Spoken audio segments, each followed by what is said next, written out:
Social Media University. All right, Brendan. I'm like a kid in a candy store here because I get to talk to a fellow social media nerd, but I'm also really interested to hear more about you because I, like the thousands and thousands of other people, follow you on TikTok, but I don't know that much about you, like the mind behind all these videos. So I'd love to hear a little bit more about your story and what got you into this whole world of social. Yeah, for sure. It's interesting. I should probably provide some background on my TikTok. That's a good point. I don't say anything really about my background. So I got started in social media in 2005. I graduated from college, got my first internship at an ad agency. And it was that era where like MySpace and YouTube were becoming a thing. And it was interesting. It was like around the office. I remember the first time I found out about how much, like a out of home, like a billboard costs. And I was like blown away. And, just kind of having been on Facebook and, I was part of the, when you still had to have your college email and stuff, I was like, why aren't we doing more stuff here? And so I sort of started just like pitching ideas, and one of them stuck, and it was to work with these YouTubers, Smosh, who's still pretty big. And we did a brand deal with them in 2006 and like crashed the client's website and like, millions of views. And I sort of like was like, yes, like my hunch was correct. Yeah. And sort of parlayed that into a job at another agency where we did tons of influencer marketing campaigns and like a lot of early sort of viral video campaigns and branded content. And then from there I went and joined Fullscreen, a startup that's like a YouTube multi-channel network. And then from there, I started my own agency doing influencer marketing, and then I sold that actually to Mechanism, which I'd worked at previously. And so now I'm partner and chief social officer at Mechanism, and we work with a bunch of Fortune 500 brands, Unilever, Molson Coors, Adobe, Amazon, etc. Wow. And yeah, it's cool. I oversee, all things social, whether that's influencer marketing or, the community management, et cetera. And I genuinely just like love the space. It's so much fun. So yeah, that's sort of my background. Amazing, man. I know I was genuinely curious about it because I've seen every one of your TikToks, I'd say at this point, but I didn't know too much about you. So that's awesome to hear. And I want to dig a little deeper on a story you just casually mentioned there, that you worked with Smosh in 06. And they were probably close to their peak at that point. They were popping off. So what led you to go down that route? Why did you think that could be potentially so successful? And how did you actually get the ball rolling with that? Yeah, for sure. Honestly, it was really just one of those things. It's like go with what you know, sort of thing. And I was like, YouTube was blowing up at that time, and like I realized, I was just watching tons of YouTube and tons of I was like really paying attention to sort of like how people were promoting themselves and growing, and MySpace was still really big then, and honestly, it wasn't really anything other than like, I like the way this specific project went down was like I overheard the partners at the ad agency saying they were going to turn down this client because they didn't have a big budget. And I like spun around and I was like, let me like pitch these YouTubers and see if they do a video. And they were like, sure, like run with it. If they're down to do it, we're down to pitch it to them. And this project isn't that much money. So but this might be fun. And, I just emailed them and they responded, and they came and visited the office like a couple of days later, and we struck up a deal. That's awesome. So one, what was the product or service that they were marketing, and why did you think that Smosh was the right fit?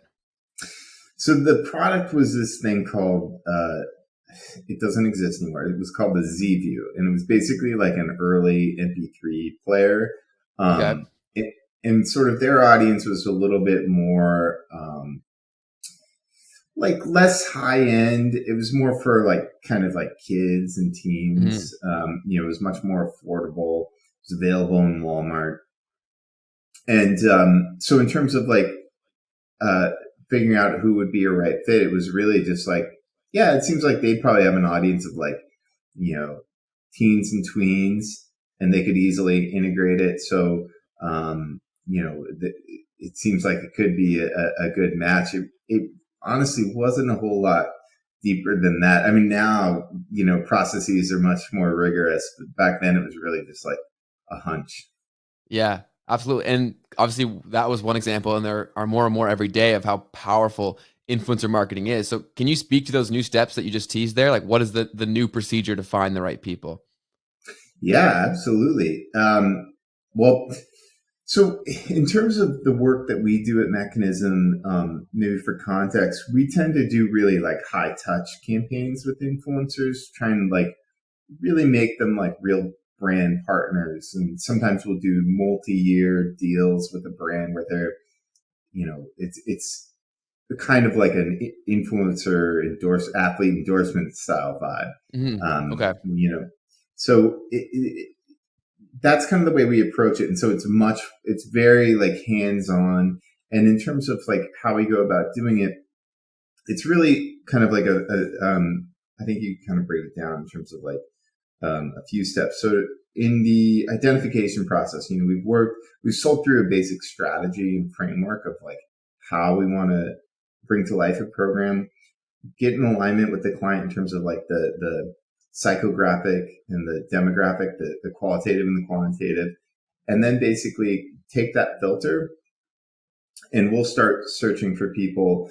That'll be a combination of like leveraging various tools, where, you know, you put in the criteria from like a data standpoint. You know, we were trying to reach this demo, and it'll spit out some recommendations, and then we'll go and watch them all and then sort of see who is recommended from there based off the algorithm, whether it's, you know, TikTok or, you know, Instagram or YouTube. Like, who are they subscribed to? Who do they collaborate with? And then, so that way we start from the data and then kind of go out. And then the other way is like, you know, we work in this space so much. Inevitably, we have a good idea of like, oh yeah, this guy's great for this brand. We, you know, generally have a rough idea of what his audience is, and then we'll sort of like pull those together and then cross reference it with the various tools. And on the analytics front, in terms of like analyzing what creators we want to work with, you know, we've used a bunch of different ones. Like right now, we're using Tensor Social a lot. It does like a lot of You say you're using Tensor Social? yeah. I know my friend is the guy who made that. Oh yeah, I've chatted with him a few times. He's a smart dude. Musa is incredibly intelligent. Yeah. They built a great product, and it's like, They really, really did, and it's amazing that more people don't know about it. I agree, and it's like, honestly, it's probably like the most affordable one of those influencer identification tools. And honestly, like we work. I don't know if we've tested them all, but we've tested a lot, and it's probably my favorite too. It's like the usability. It's like really easy to use, and like the data in there is like, I mean, Insane. above and beyond. Yeah, it's incredible. So like we use that a lot. We use like TikTok Creator Marketplace a lot, and then a handful of others. But those are sort of like the go-tos sort of at this moment in time. Love it. Love it. So you referenced also that you've worked and work with some very, very big brands. So as someone who's never really gone that route, how is social viewed from like a big corporate lens? Like, how do they view social? I would say it's all over the map. It's sort of Okay. like, you know, some brands are so savvy, and you go in and you're like, you guys don't need us. Like, you've got it Yeah. dialed. And you've got the added benefit of like knowing the brand inside and out in a way that, you know, as an agency partner, you know, we have to live and breathe the brand, but like it's different when you work within an organization. But then there are others who like literally just don't know where to start, have never done an influencer marketing campaign. But it's interesting. I think overall, obviously, like the ecosystem as a whole, people have gotten a lot more sophisticated. I think there's a lot of room to kind of grow. And I think there's still sort of this perception of social that it can be a bit, it can be more about the media rather than the social, I guess is sort of like a good way to put it. Like, I don't think, I don't think most brands invest enough in kind of just the social side of things, communicating with people on a real human level. They Mhm. instead kind of approach it more from like, what's the content we're going to be pushing out? And it should be sort of 50-50, really like deep, meaningful interaction along with cool stuff. Yeah. No, I love that. So you mentioned that that's like a huge, like, misguided way to approach things from a corporate side. But from a user standpoint, what do you think is that you run into speaking to these brands? Like, what do you think is the one of the biggest misconceptions that the general user of social media has? About working with brands No, or I guess like just social in general and like what the data collected and what what content really means, if that makes sense. um, that's a good question. Let me think. I mean, I think misconceptions would maybe be. Hmm, sorry, I'm totally drawing a blank. Yeah, no worries. We can move on to the next question if you want to come back to that one.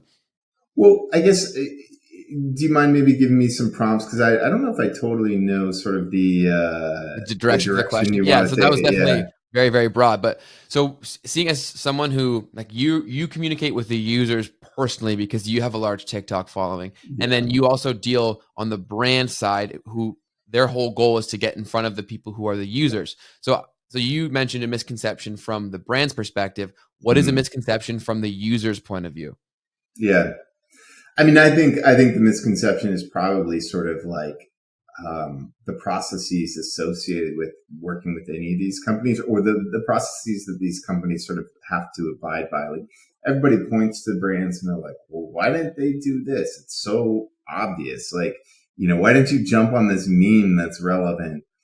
And the reality is, like, we're working with these corporations that, are worth billions of dollars, and their legal teams are oftentimes, tasked with prioritizing that in anything that could potentially, they feel might put them at risk. They'll squash. Mm. And so while we might think this tweet is dope, or like drafting off this meme is hilarious, um, they tend to be much more cautious. No, that's a really good answer to that because I think as the user, we really don't acknowledge how much legal burden there is in being a large business or a large brand. 100%.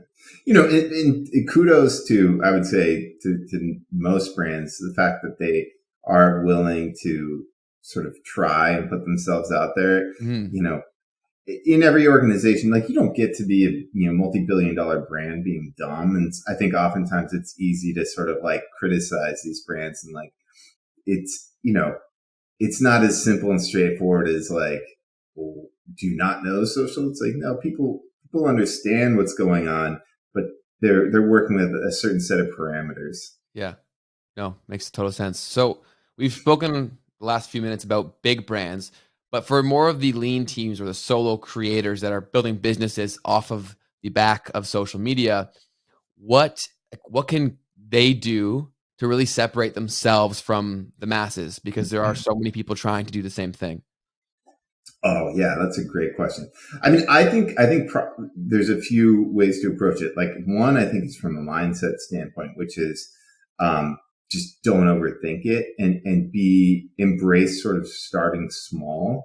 I think people love the concept of like, oh, we're going to make a viral video, or like, we want to have this big splash and create a bunch of buzz, and um, that does happen, but like, even for the brands that happens, that's not a sustainable way to sort of grow your business. Um, so I think approaching it from like, it's okay to start small. It's okay to, you know, um, make mistakes. Like, that is part of the process, and it's good to embrace that as part of the process. And I think focus on making small changes over time versus like trying a million different things. One thing I like to think about is like, almost like if there's like a Venn diagram, it's like sort of like, what's your area of expertise? What can you physically, from like a production standpoint, what are you capable of? and that's not going to burn you out and burn your resources out. And like, what are you sort of passionate about, or what are the passion points for your audience? And where those intersect, I think, is generally probably a pretty good place to start. And then, just start small and make incremental changes over time. Love that. So specific to TikTok, which is a platform that you do exceptionally well on, I get asked a lot about from Oh, thank business you. owners. They're like, where's our place on TikTok? What kind of content can we create? What would you say to those people? Well, in terms of like the sort of type of like the topics and stuff, I would go through that exercise with like the Venn diagram. And Okay. then in terms of structuring it, I think it's like there's some good sort of rules of thumb that I've picked up. And I don't think I know. I feel like I'm just scratching the surface, but like Mhm. I think the biggest thing that I've found is sort of like the opener, the hook, like, um, because people are scrolling through so much content. If you don't catch their attention immediately, it's not like thumb stopping. It doesn't matter how great the other 90% of the video is. People will never see it.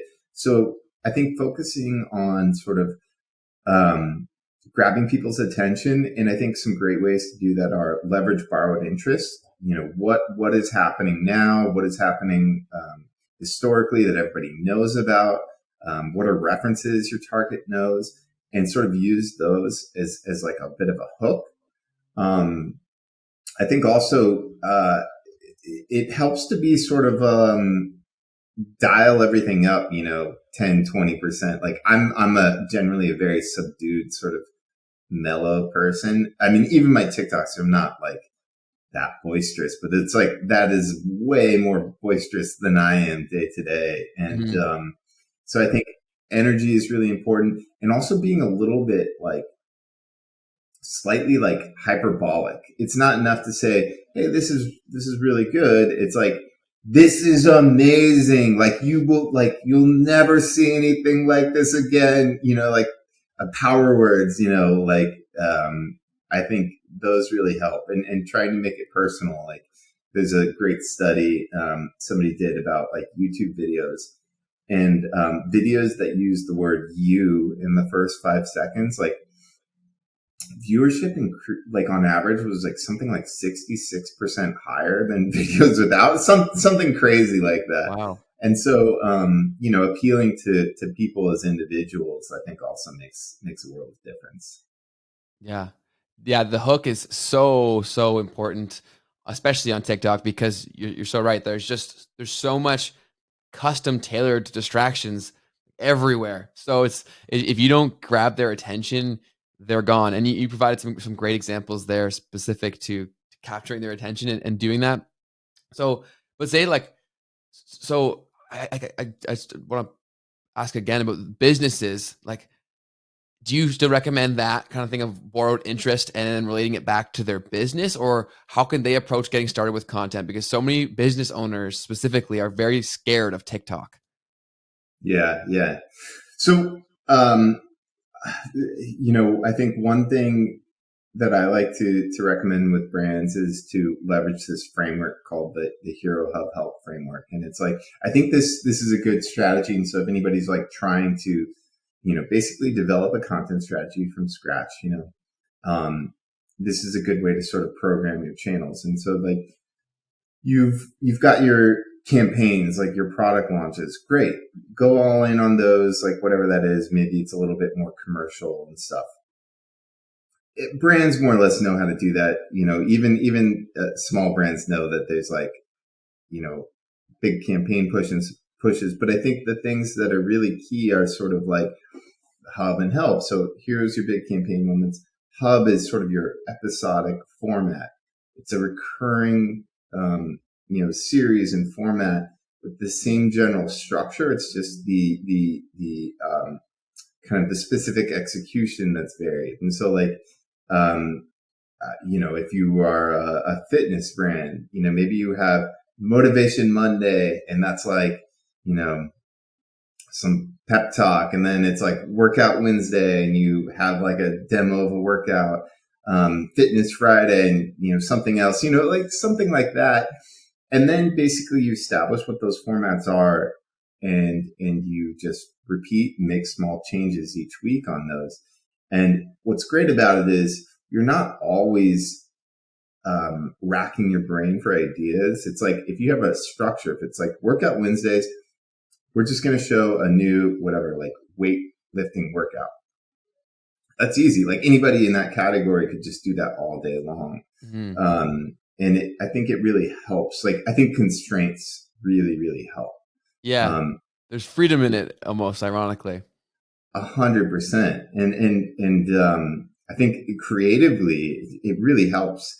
And that's where you sort of build a community too. You don't want to be all over the place because then nobody knows what you stand for.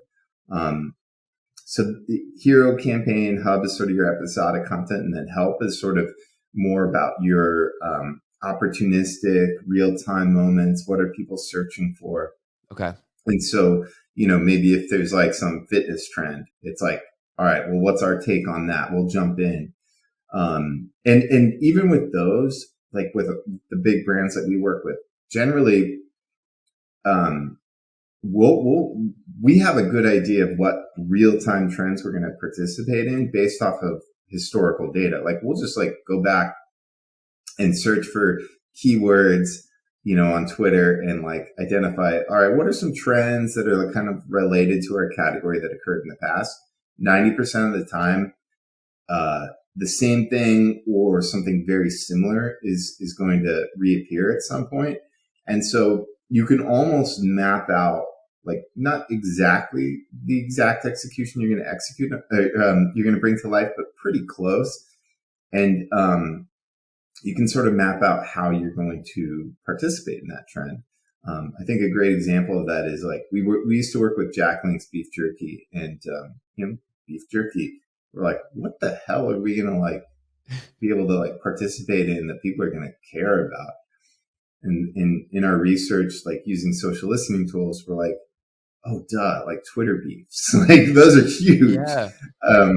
So we basically developed a format where we designed like a custom bag where basically we would just print very quickly the images of whoever was beefing and like their names with like a big verses. And so we had that template ready to go. And we knocked those out a handful of times, and like some of them were just like huge. People loved it. I can't remember the one that like, I think it was like Azalea Banks was beefing with somebody, and it just like completely blew up. Like, I don't know, 10,000 retweets or something insane like that. Wow. So Hero Hub Help, I think, is a great framework to sort of build upon. Yeah. I love that framework, because I think once you do set some structure, the fear goes away a little bit, because you're just doing stuff that you already know how to do. You just have this structure now, so you don't have to overthink it and allow analysis paralysis to set in. 100%. Because yeah, there's so many avenues you can go down, and like it's getting these processes in place, figuring out like how you respond to customers' questions. Like you don't need to.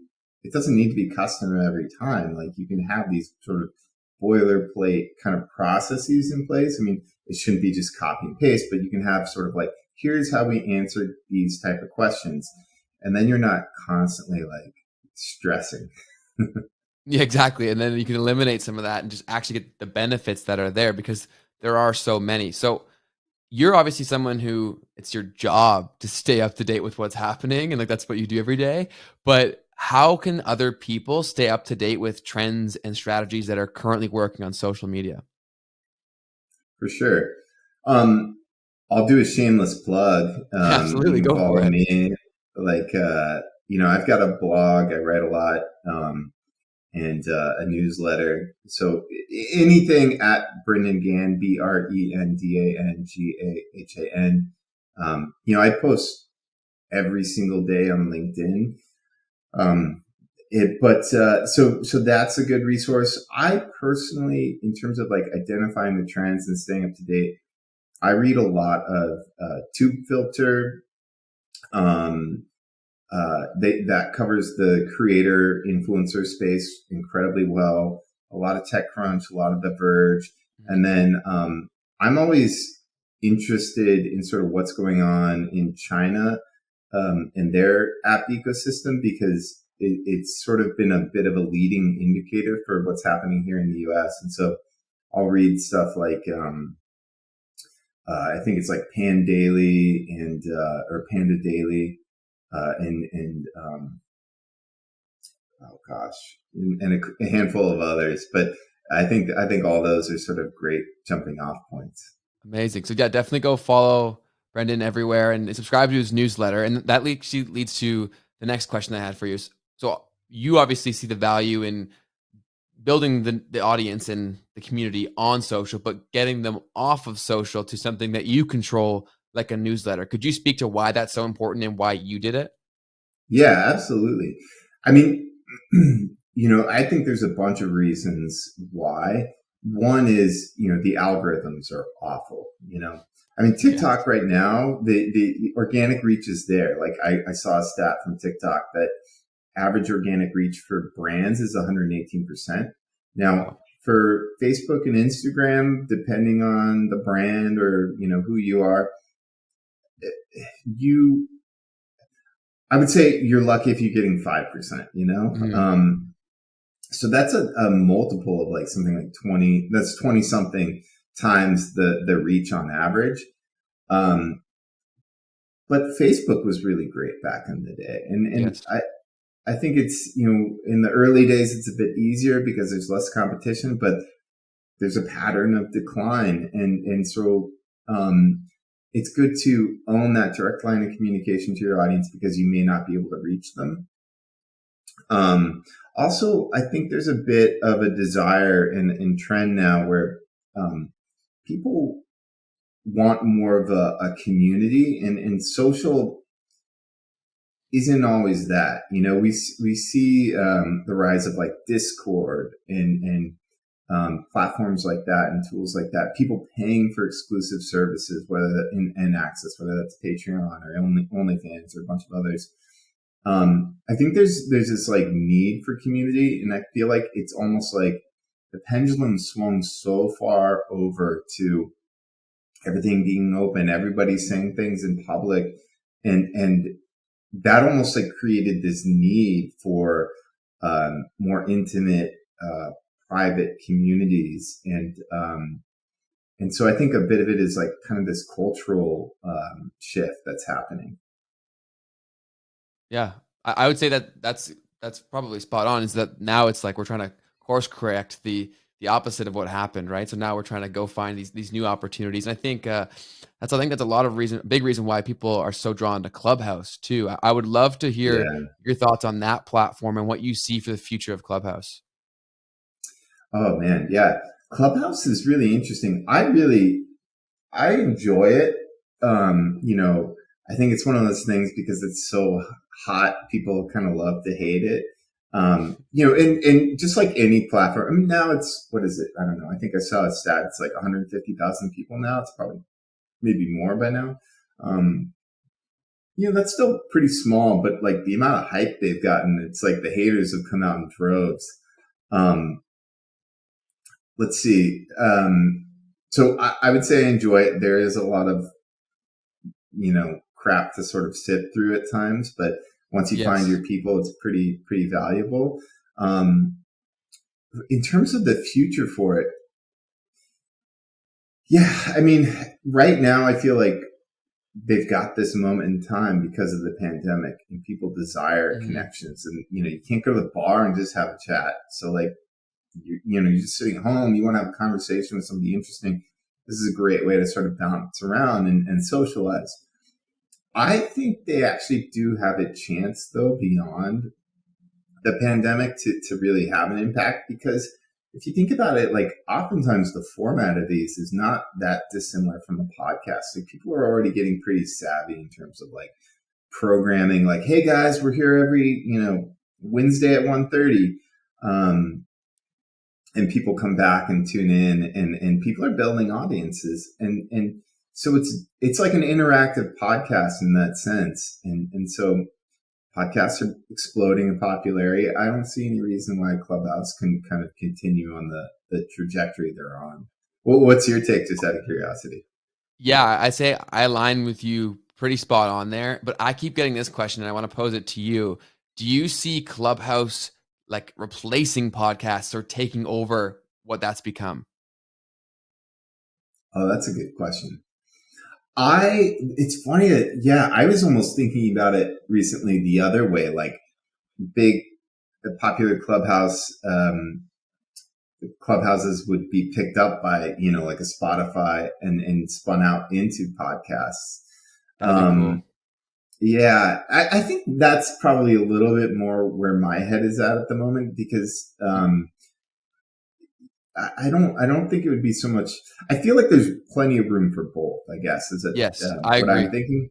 Yeah. And I mean, like right now, like the media, you know, there's so much content out there, but like how often are you sitting around? You're like, I'm bored. There's nothing to watch or whatever, And like in reality, there's a ton of stuff, but like people are always seeking out like their niche and their people and their tribe. And I think, as a result, there's tons of opportunity. Yeah, I agree. I think if anything, I think Clubhouse will amplify podcasts because this FOMO that's happening tremendously on Clubhouse is going to bring in more people that typically probably aren't very accustomed to this audio type environment of consumption. And I think it'll be like, okay, well, if I love this, I'll probably like podcasts. So I think it'll only actually have a positive impact on podcasting at large, but it'll be very interesting to see where they take it because like the fact, like one of their big draws is that you have to be in there, otherwise it's gone. But from a creator standpoint, like that's not sustainable, right? Like these people in there Mhm. right now that are spending hours on there, like unless they can be repurposed eventually, it's going to be tough to rationalize spending that much time. Yeah, I agree. I think that's an interesting insight. I tend to agree too that like it's a behavior that people will sort of like learn, and as a result, it'll open them up to podcasts. Because like I know me personally, like I wasn't a big podcast listener until I don't know, maybe like 3 or 4 years ago, and then I like got hooked. But I was for the same whatever way. reason, yeah, well, I think it was like around the era of like Serial and stuff when I made that leap. But like, yeah, it's like there's some sort of like mental hurdle where you're like, oh, I don't want to. That doesn't sound like fun. But then once you do it, you're like, oh my gosh, yeah, I'm hooked. Yeah, no, it is strange because a lot of like I started my show like 3 years ago, and none of my peer group listened to podcasts besides me. So they looked at me like I was the biggest weirdo in the world, and then now I see them posting on their stories all the time, like their favorite podcast episode. And it's just like I knew you would eventually learn to love it because it's one of those things where once you try it, it is awesome, and the convenience of it is crazy. And I would also love for you to speak on this too. It seems like every influencer out there is starting a podcast. Why is your opinion that that's happening? Well, I think the format of it is a big part of the reason. You can go and sit down for an hour and just shoot the shit with your friend or friends, and then the editor will take it, upload it, get it up and running. You've got an ad sales team, out there selling the space, so it's a really easy way to sort of it's a turnkey way to generate an additional source of revenue. And I Yeah, think people also have identified that, like, it's also, I think, good for sort of fandom. I think it provides a little, generally, everybody's a little bit different, but I think generally it provides a little bit of additional insight into what are they thinking, how are they feeling, how do they approach things beyond, a 10-minute vlog or a 15-second TikTok. And people, for the diehard fans, you can never give them enough of that. yeah. No, it's so intimate, and I think it's so far away from typical social. And I deal with that all the time. Where like on YouTube, keeping someone around for like 5 or 6 minutes is an accomplishment, whereas Hmm. on podcasting, they'll listen for like hours, and it's just like that is very very powerful. That level of connection, and also the duration of time that they're giving you. That's a lot of investment in both emotionally and from their time. So I see podcasting only going up and up. Next question I have for you is what is an underutilized strategy, or people love the buzzword hack, that people aren't using to its fullest potential on social media today? Oh, that's a good one. Well, I'll say, oh gosh, I can probably come up with a bunch, but like there's one sort of like philosophy that I really like, and it's sort of like um, gosh, I'm trying to remember the exact verbiage of the line, but it's essentially that like emerging platforms drive a disproportionate amount of value. We were talking about it earlier. TikTok's organic reach versus Facebook and Instagram. TikTok is newer. There's less competition. It's less saturated.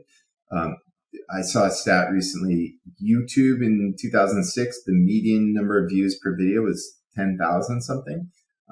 By 2016, it was like 86.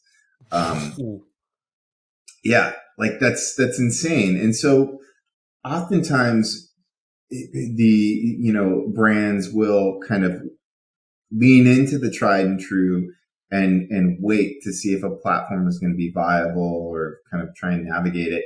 And I almost think it should be flipped a little bit because the opportunities are in the emergent platforms. You don't need to be the best. You're a big fish in a small pond. Like you can just like go in early, figure it out, and benefit from that organic reach in a way that really nobody else can. Um, I would say, beyond that, I think there's like a lot of psychology that brands sort of fail to utilize and leverage, and probably the biggest one is sort of really like vulnerability and sort of like sharing kind of the less than perfect sides of the brand. Like I love this like this psychology concept like the pratfall effect, and it's basically like where if somebody's competent and like they make a mistake, you actually find them more endearing. And like I think the original study was like somebody like a professor was like giving a talk and then spilled coffee on himself, and like they did sort of like an A/B test to see, get a feel for like sentiment of him before and after, and there's something endearing about it, and people sort of feel like it's more relatable. And you look at somebody like Elon Musk, and he's like, uh, he shares a lot of stuff out there. He's not not to say he's Tesla, but he's basically Tesla. Yeah. And when he and his designer threw that steel ball at the Cybertruck and it cracked. I think a normal, big car company would have like just gone into damage control, but Tesla and Elon Musk just like owned it. Like they turned that into shirts. They like had a lot of fun with themselves about it, and like as a result, I think people just love them that much more, even though There's a flaw. the window did not do what it was supposed to do. Do you think that was on purpose? Because I heard a lot of conspiracy theories that was a big marketing plan. I don't know. I mean, I kind of was wondering the same thing too. I feel like I saw him somewhere say that kind of explain what happened, and it sounded plausible. But honestly, like they are brilliant marketers, so it would not at all surprise me to find out if they did. I mean, I would think like if they did that, like sort of like not just like first off coming up with the idea to do that, I think is brilliant. Then having the balls to follow through on it is like that's insane. Like that could have gone south so Yes. easily, but like but I think that's a great point. Or like that's a great example because it's like they were vulnerable, they did take risks, and then when they failed, hey, we're a legitimate company, we're not perfect, we're gonna have some fun with this, and like people loved it. Yeah. I think people resonate so much more when you can own that than when you try to, like, because if you try to punch back, then people they dig their heels in, and it creates more of a conflict than inclusion. So I think that's a perfect example to handle that. You also mentioned, and I'm a huge nerd for this, like the psychology behind social and marketing at large. Are there any resources that you can recommend, whether they be books, blogs, or whatever, to gain a better grasp on that side of things? Yeah. Uh, I don't even know if I know how to pronounce his last name right, but Robert Cialdini, Cialdini. Aldini. Okay. Yeah, his book, actually, I think I got it here. I think it's just called like Influence. Influence. That's my favorite book. Yeah, it's pretty dope. Like I like will pull it up and just like skim it.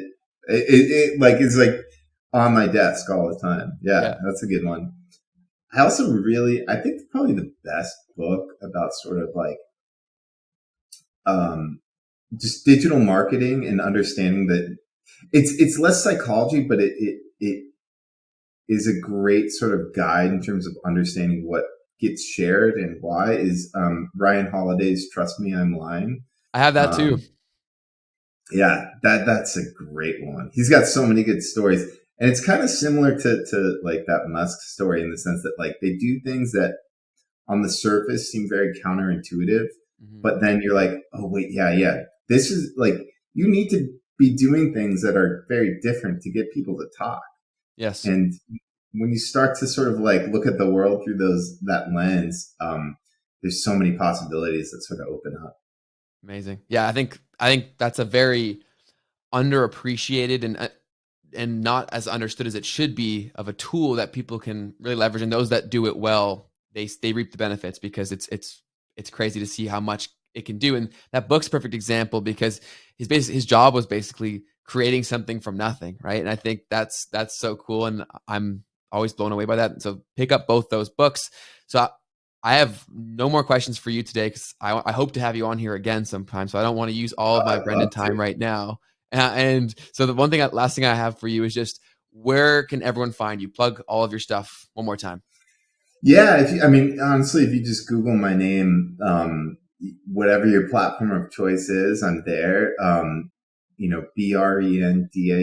BrendanGahan. I've got a website, with like a ton of blog posts. I contribute to Entrepreneur. I'm on Twitter. Um, LinkedIn is the one I post to every single day. Daily, that's crazy. Yeah, at the end of last year, or yeah, going into 2020, I made it like just a resolution. I was like going to post every single day because like I had a hard time sort of like pressing publish. Like I would write blog posts, and I probably have like hundreds of pages of blog posts I've never like posted because like at the 11th hour, I'm like, oh, this sucks. Like just trash it. So what are you Um, posting on LinkedIn primarily? A lot of like, I really like looking at what's happening in the space at large and tying it up into broader trends that I'm seeing. So like, we talked about China and stuff like that. I think there's sort of three kind of broad trends that I see social sort of kind of going towards, and I usually wrap everything up into those. So like, for example, I think we touched on this, but like private communities, sort of like dark socials, is going to continue to explode in popularity. So I'm always curious about that. I think live streaming, shoppertainment, and just social commerce in general. In China, I think in 2020 it was like $136 billion in e-com revenue was the direct result of live streams, and we're starting to see glimpses of that here, but it's not mainstream yet. And then the third is sort of like influencer driven brands. And I think we're just starting to scratch the surface of that. You know, the, we saw Mr. Beast do Mr. Beast burgers. We've seen, like Morphe do partnerships with creators where they were basically, the creator was the brand and the face of the product. The George Foreman grill model, basically. I think that is the future. And so I write a lot about sort of those very broadly, but through the lens of, or like the entry point is, this is an announcement or this is a thing that happened. And here's sort of how I see it fitting into this larger kind of trend. Awesome. So, well, I'm going to go connect with you on LinkedIn for sure. And anybody else who wants to stay up to date with all things social, be sure to do the same. Thank you once again for your time today. And like I said, I hope to have you on again in the future. And I look forward to following along with your TikToks. Awesome. Yeah. And seriously, thank you. Thank you so much for having me. I'm incredibly grateful. I really appreciate it. Awesome. Thank you so much. Appreciate you. And we'll definitely talk soon. Awesome. Awesome. you.